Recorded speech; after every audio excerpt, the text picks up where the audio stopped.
अस्सलाम वालेकुम कामरान साहब। पहली चीज तो ये है कि मैं पिछले चंद दिनों से कैंपेन कर रहा हूं। आपको पता है कि मैं अक्टूबर से बेल पे हूं, हालांकि उसके बावजूद कभी कभी पुलिस का प्यार ज्यादा होता है।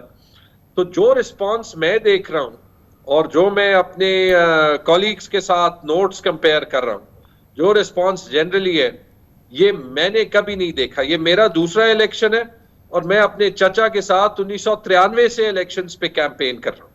2018 में हमें 2/3 अक्सरियत मिली, लेकिन उसके मुकाबले में जो आज रिस्पांस मिल रहा है वो 100% से भी ज्यादा है।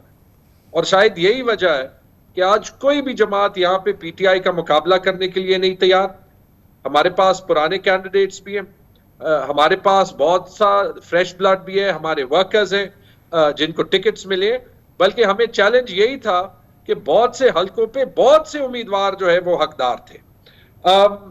देखिए, एक ही तरीका हो सकता है पीटीआई को खैबर पख्तूनख्वा में हुकूमत ना देने का, और वो है पॉलिटिकल इंजीनियरिंग। और जो भी वो करेगा वो सिर्फ कौम और मुल्क के साथ ज्यादती कर रहा है। लेकिन मेरे ख्याल में कम से कम जो मुझे रिस्पांस मिल रहा है तो उसमें वोटर साफ पूछ रहे हैं। ये बताइए कि भी आपने एक लफ्ज इस्तेमाल किया और यही सबसे की बात है कि आपने कहा कि पॉलिटिकल इंजीनियरिंग नहीं हुई तो पीटीआई हुकूमत बनाएगी एक बार फिर केपीके में, और यही आज का सबसे बड़ा सवाल है। आप लोगों ने क्या किया है कि आपके आज़ाद उम्मीदवार पीटीआई के साथ खड़े रहें, वो कि पीटीआई का नाम की कोई जमात नहीं है, वो अपनी पोजीशन को आज़ाद बरकरार रखें, या वो किसी और जमात में शामिल नहीं हो, चाहे वो इक़्तिदार के लालच में ना हो, चाहे किसी वजह से ना हो। ये ही सबसे बड़ा आपका चैलेंज है, और इसको आप कैसे अबूर करेंगे और इसके लिए क्या इंतजाम किए हैं आपने? कामरान साहब, ऐसे है कि हम सब ने ये मुल्क जोड़ना है। मेरे ख्याल में तकसीम की सियासत बहुत हो गई है। हम जब फील्ड में जाते हैं, अभी मैं अपने कैंपेन से आपके इंटरव्यू के लिए आया हूं, वोटर्स एक तो ये कहते हैं कि आपके आने की जरूरत ही नहीं है। दूसरी बात वो ये कहते हैं कि हमारे दिलों में इमरान खान बसा है। और तीसरी बात वो ये कहते हैं कि हम आपको वोट नहीं दे रहे, हम इमरान खान को दे रहे हैं। आप हिल नहीं सकते। बाद में पूछते हैं, ब्लैक एंड व्हाइट में पूछते हैं। अब पहली तो मेरे ख्याल में पाकिस्तान की सियासत बदल रही है। और मुझे ये बता दें कि ये सारे खैबर पख्तूनख्वा में जो 99% वोट सबको इमरान खान के नाम पे मिलेगा, वो किस मुंह के साथ अपनी पार्टी चेंज करेंगे?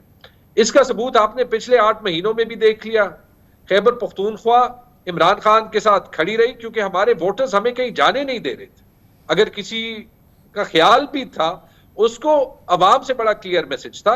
जहां तक लीगल या इलेक्शन के बाद प्रैक्टिकल स्टेप्स लेने की बात है, वो इंशाल्लाह हम लेंगे। जमात खत्म नहीं हुई, ये याद रखें। बल्कि मेरे ख्याल में बहुत बड़ा सवाल है कि आया सिंबल लेने पे आजाद हमें लड़ना चाहिए था, या हम तब भी पार्टी की नुमाइंदगी कर रहे हैं सिंबल के बगैर? क्योंकि सिंबल का तो वैसे अगर आप देख लें, मतलब ये कि जो वो वोटर्स होते हैं जो पढ़े लिखे नहीं होते, उनको पार्टी की निशानदेही करने में आसानी हो। अगर कोई पॉलिटिकल इंजीनियरिंग होगी, मुझे 100% यकीन है वो कामयाब नहीं होगी।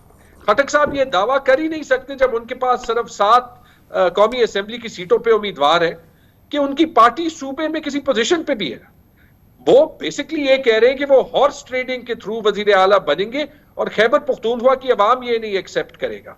तो अवाम कोई भी और रिजल्ट मेरे ख्याल में यहाँ पे एक्सेप्ट ही नहीं करेगा। और इसीलिए मेरे ख्याल में जरूरी है कि हम आगे जाने का रास्ता जो है वो ढूंढे मिलके। झगड़ा साहब, पाकिस्तान है, हम सब पाकिस्तान के, सारी ये बताएं कि तहरीके जो केपीके की आम आवाम है, आम वोटर है, उसको कैसे पता चल रहा है कि पीटीआई का उम्मीदवार कौन है और उस उम्मीदवार का इंतखाबी निशान क्या है? एक आम वोटर जो है वो उसके लिए कितना आसान है ये जानना कि पीटीआई का उम्मीदवार कौन है और उसका निशान क्या है? यकीनन कुछ फर्क तो पड़ा होगा। हमसे अगर सिंबल लिया गया था तो इसलिए लिया गया था कि आम वोटर्स में कंफ्यूजन पैदा हो। उसके बावजूद, उसके अलावा लोगों को अरेस्ट किया जा रहा है। खैबर पख्तूनख्वा में भी अरेस्ट किया जा रहा है। अकबर अयूब साहब को अरेस्ट करने की कोशिश की गई।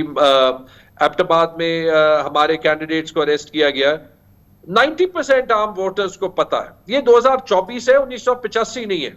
वैसे 1985 आखिरी इलेक्शन था जिसमें इंडिपेंडेंट्स के दरमियान इलेक्शन था, ये जरा वन साइडेड इंडिपेंडेंट्स का इलेक्शन है, क्योंकि सिर्फ एक पार्टी से सिंबल लिया गया है, बाकी पार्टियों मगर को मेरा सवाल बरकरार है, आपके एक आम तो वोटर को कैसे पता चलेगा? पता चल रहा है, आप कोशिश कर रहे हैं कि सबको बहुत आसानी से पता हो कि कैंडिडेट कौन है पीटीआई का और उसका सिंबल क्या है।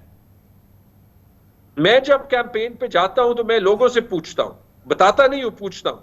99% लोगों को पता है, क्योंकि लोगों के इमोशंस इस हद तक पहुंच गए, वो सोशल मीडिया को खुद देख रहे हैं, वो जो पब्लिसिटी है उसको खुद देख रहे हैं, वो दोस्तों से पूछ रहे हैं।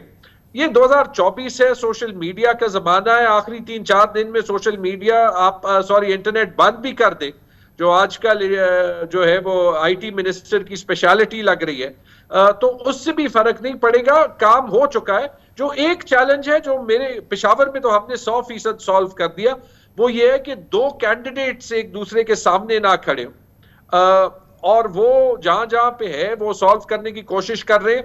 मेरे ख्याल में 9 नहीं तो 95% सीट्स पे वो हो गया है, और वहां से फिर अवाम के लिए बड़ा आसान हो जाता है, क्योंकि सारे वर्कर्स से जो है वो मैसेज एक जाता है।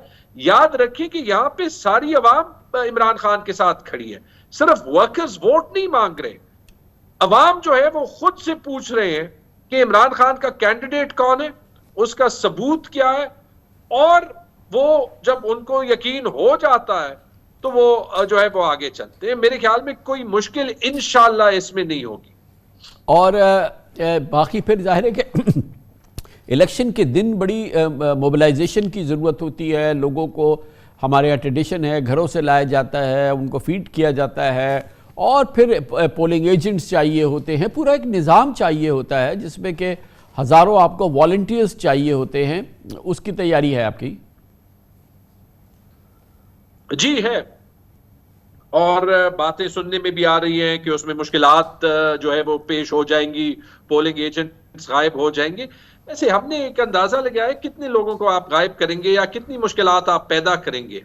ये जो 8-9 महीने हमने गुजारे हैं, और हम कोशिश बार बार ये कर रहे हैं कि मुल्क इस पॉलिटिकल क्राइसिस से आगे जाए, वो मेरे ख्याल में सबकी जिम्मेदारी है, सिर्फ पीटीआई की जिम्मेदारी नहीं है। मैं आपको एक बात बता दूं, वैसे हमारे पोलिंग एजेंट्स कहीं पे ना हो ना, मुझे यकीन है कि दिल से ये बाकी पार्टियों के पोलिंग एजेंट्स भी एक्चुअली ये दुआ कर रहे होंगे कि पीटीआई का जो है वो कैंडिडेट वो आगे चला जाए। हमें कहीं पे पुलिस रोक देती है, मैं मजाक में उन्हें कहता हूं, यार आजकल तो पता भी नहीं चलता कि पुलिस रोक रही है अपनी ड्यूटी करने के लिए या हमें गायब करने के लिए। तो जब उन्हें पता चलता है कि पीटीआई का कैंडिडेट होता है तो उनकी आंखों में खुशी आ जाती है।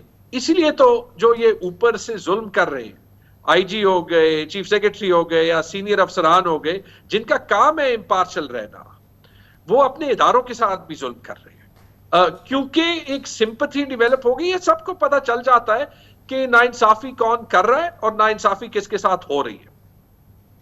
बहुत बहुत शुक्रिया जनाब तैमूर सलीम झगड़ा, हमारे साथ पेशावर से मौजूद थे।